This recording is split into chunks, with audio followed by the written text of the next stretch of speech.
Kamusta Virgo? Welcome to Like a Tarot. Alamin natin kung ano ang tema ng reading natin ngayon para sa mga Virgo. Hahayaan ko lang yung mga cards kung ano yung ipapakita. Paalala para sa mga bagong viewers na ang reading na ito ay timeless reading. General reading at guide po lamang kaya hindi po magre-resonate sa lahat. Kunin mo lang yung akma sa sitwasyon mo. At kung kailan mo ito napanood, yun ang start ng 1 week reading para sa'yo. Ikaw na rin magpalit kung si person mo ito o ikaw. Itong Queen of Wands na tema na card natin, anuman ang edad mo, yun bang meron ka pa ring lakas na para kumilos? Kung may sakit ka man or wala, malakas yung fighting spirit mo.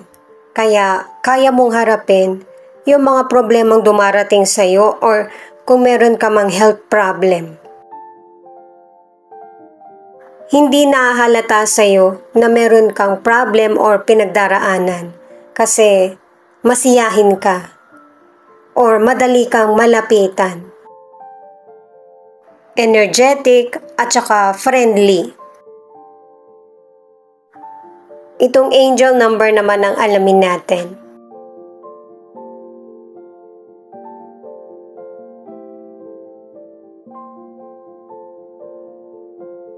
"101. If it is meant for you, it will come. Do not stress about what you cannot see. What is yours will always find its way to you." Yung swerte mo sa buhay ay kusang darating, kaya ipagpatuloy mo lang kung ano yung mga ginagawa mo. 333. Tomorrow, something we've prayed for is about to arrive suddenly. Ganun din kung ano talaga yung nakalaan para sa'yo. Hindi yan mapupunta sa kung sino man. Kung binigyan ka ng pagkakataon, kasi hindi mo ito napili, sa ibang panahon ng buhay mo darating yung swerte. Gamit naman ng mystical cards, alamin pa natin yung iba pang advice.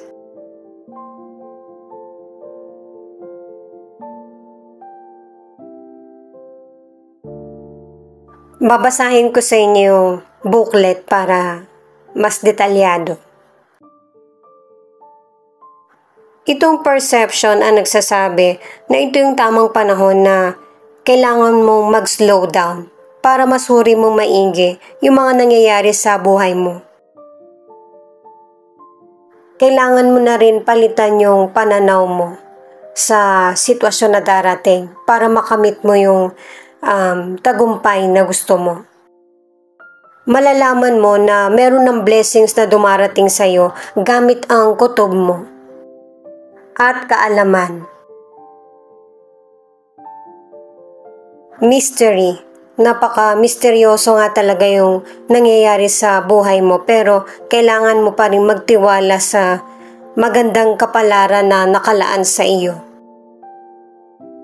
Yung kapalaran mo na ihahalin tulad sa spiral na hagdan. Habang umaakyat ka, marami kang nai-encounter, marami ka ring nasasabi. Ang hindi mo napapansin, papalapit ka na ng palapit sa magandang kapalaran mo.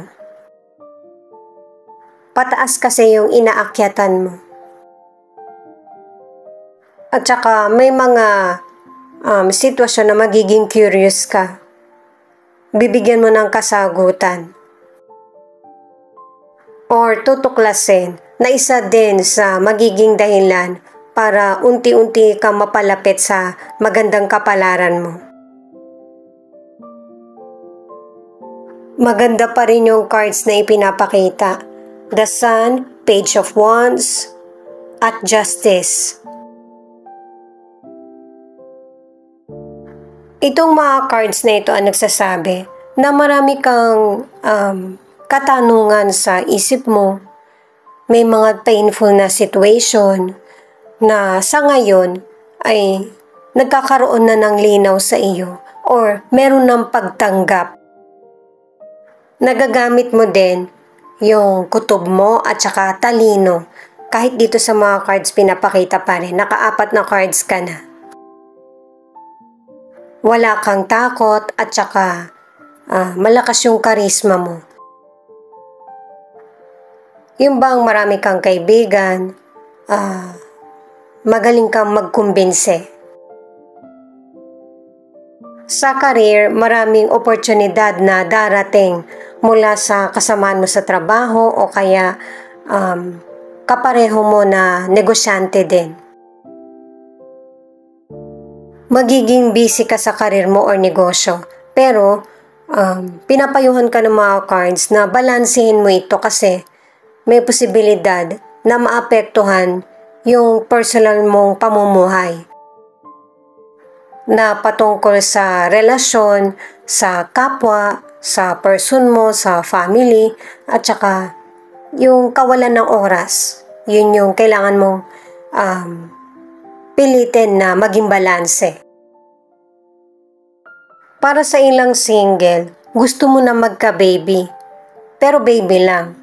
Hindi mo gustong magkaroon ng long-term na relasyon. Ang magiging problema lang dito, guys, kapag nagkaroon ka ng baby, hahabulin yun eh. Yung karapatan ba ng person, kung hindi mo man sabihin ngayon, maghahabol ito sa future, pero hindi na yung person, yung anak mo. Sa mga nasa relationship naman, yung relasyon nyo ng person mo, yung family nyo mas lalong lumalaki. At saka, mas nagiging exciting ang relasyon nyo. At saka obvious sa mga cards na maganda kasi yung mga decision mo sa buhay, kaya good karma ang nangyayari sa relasyon mo. At meron namang iba na nasa relationship na nabisto mo yung person mo, na meron siyang ibang karelasyon. At 3 cards na ito ang nagsasabi na magiging pabor sa iyo yung kapalaran. Magkakaroon ka ng bagong relasyon na mas seryoso na. 8 of Pentacles, 9 of Pentacles, at the Magician. Positive pa rin itong mga cards mo. Tuloy-tuloy yung swerte na nangyayari sa buhay mo. At saka, pinapakita rin dito yung kasipagan mo. Kaya, yung swerte na dumarating sa iyo, mas lalo pang lumalago. Meron pang mga opportunity na dumarating, naka-3 cards ka na.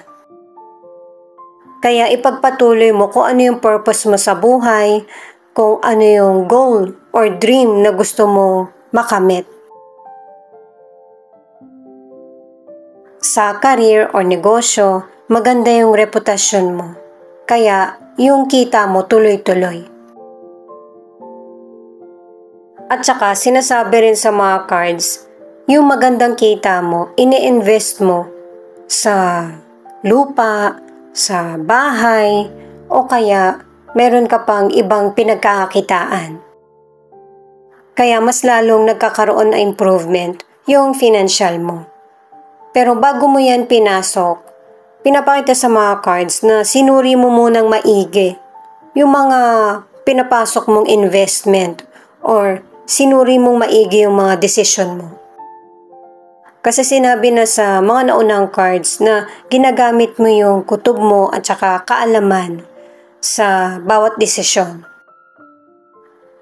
Sa mga cards na ito para sa mga single, napaka-independent mo, naka-2 cards ka na.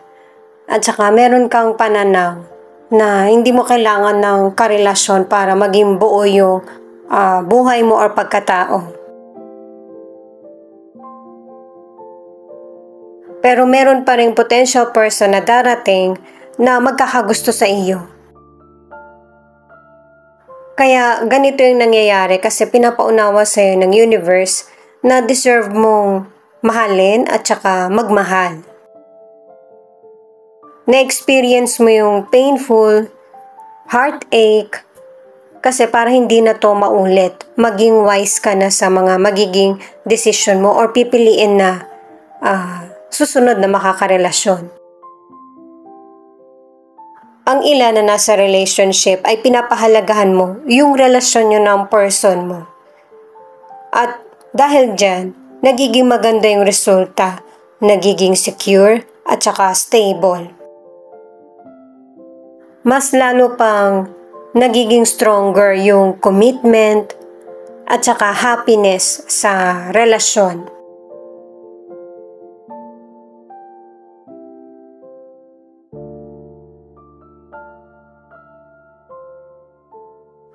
Four of Wands, the Wheel of Fortune in reverse, at Five of Pentacles.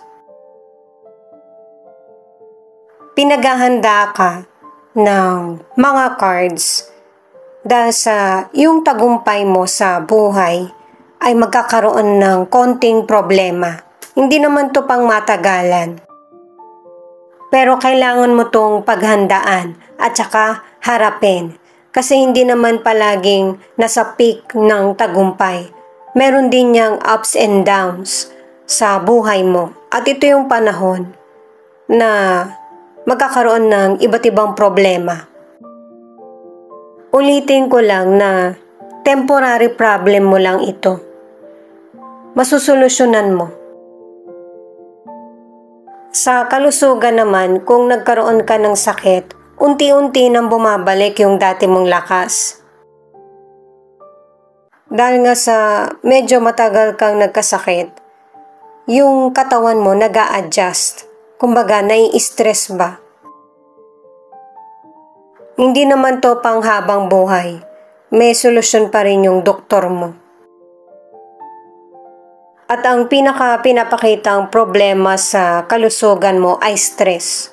Hanggang sa nagkaroon na ng ibang sakit na hindi na kinaya ng katawan mo. Sa ngayon, nagpapagaling na lang ang ilan sa inyo. Para sa ilang single, naka-4 na cards ka na hindi mo talaga gustong magkaroon ng bagong karelasyon kasi happy ka na sa buhay mo. May pagkakataon na magkikita kayo ng person mo or magbabalik siya sa iyo. Tatanggihan mo ito. Malulungkot yung past person mo sa decision mo at manghihinayang siya na pinakawalan niya yung magandang pagkakataon.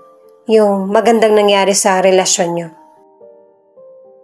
Ito muna yung alamin natin. Two of Wands, final card. May dalawang sitwasyon kang pagpipilian. At yung pipiliin mo, medyo mabagal yung progress, pero matutuwa ka naman sa resulta.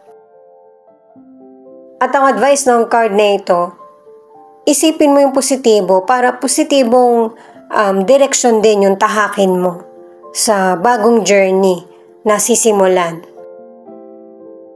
Diba may mga opportunities nga na sinabi kanina?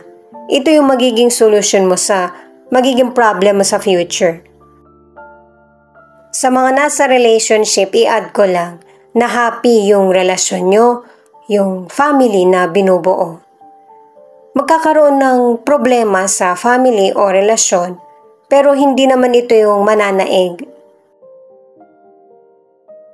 Palilipasin nyo ng person mo o ng family ang problem at magpapatuloy muli na magkakasama.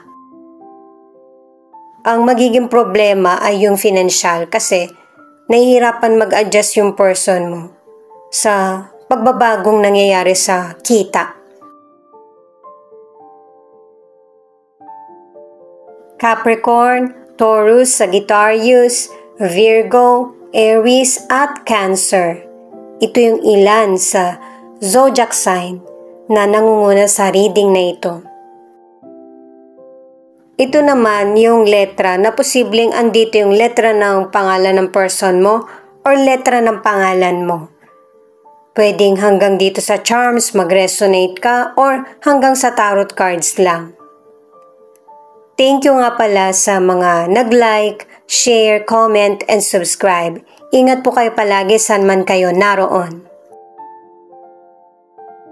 O I B N X W R K.